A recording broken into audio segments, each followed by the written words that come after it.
sir. Positive. Yan ba si Vanessa Panganiban? Yes, sir. Sa'yo ba to? O sa mga kasama mo?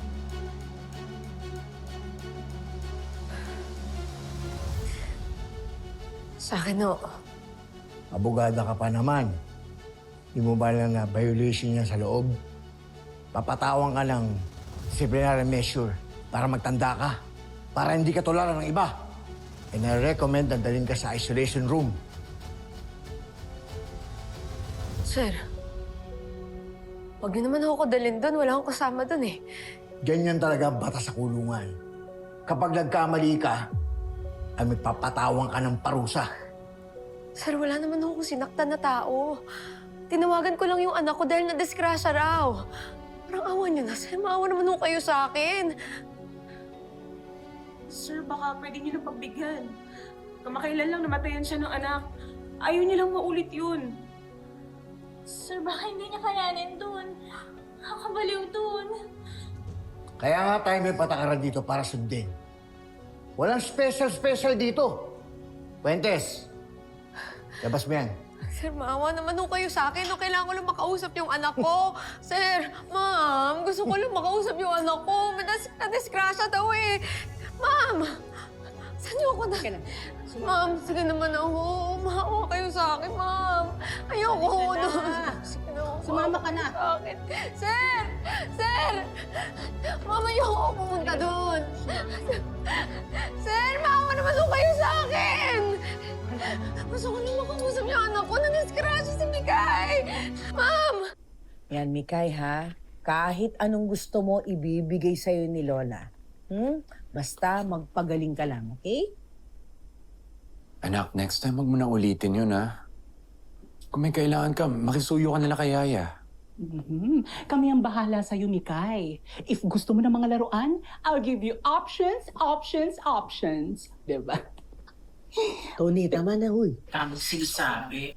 Basta, simula ngayon, bawal kang umalis nang wala kang bantay.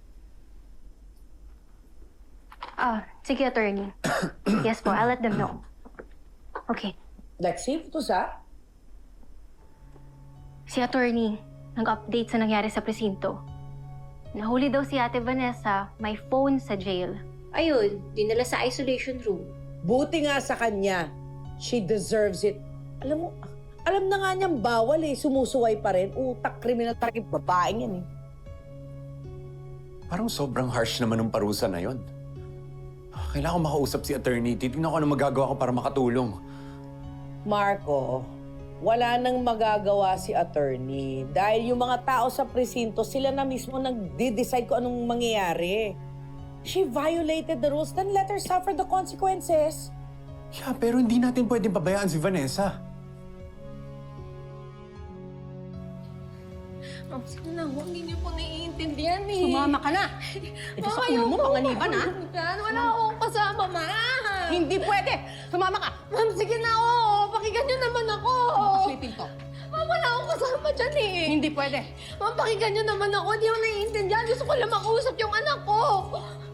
Tumigil ka. Ayoko mag-isaw ho dyan. Magpapakabayad ho ako. Sige na, ma'am. Pumasok ka. Officer, sige na ho. Pumasok ka. Isa mo. Ma'am, sige na. Ayoko makulong dito. Okay na. Ma'am! Tumigil ka. Sir, sige Okay na na. ho. Ma'am, baka naman ho pwede yung kausapin si Sir Palangka. Hindi naman ho talaga ako pasaway. Kailangan ko lang kausapin yung anak ko dahil may nangyari sa kanya. Napilitan lang naman ako gamitin yung phone ko. Pasensya na, sumusunod lang kami sa protocol.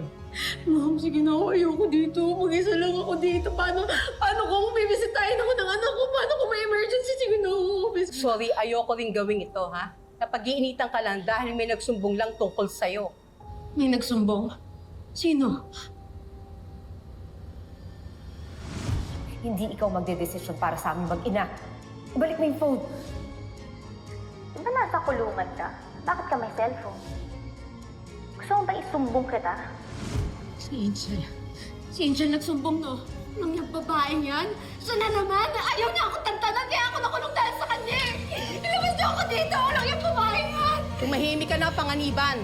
Babalik na lang ako kapag oras mo na kumain. Officer, sige na ho. Officer, tulungan niyo naman ho ako. Gusto ko na makausap yung anak ko! Officer, huwag niyo ako iiwan dito! Officer! Hindi ba kayo naawa sa akin? Ayoko dito mag-isa, officer! Kailangan ko lang makausap yung anak ko!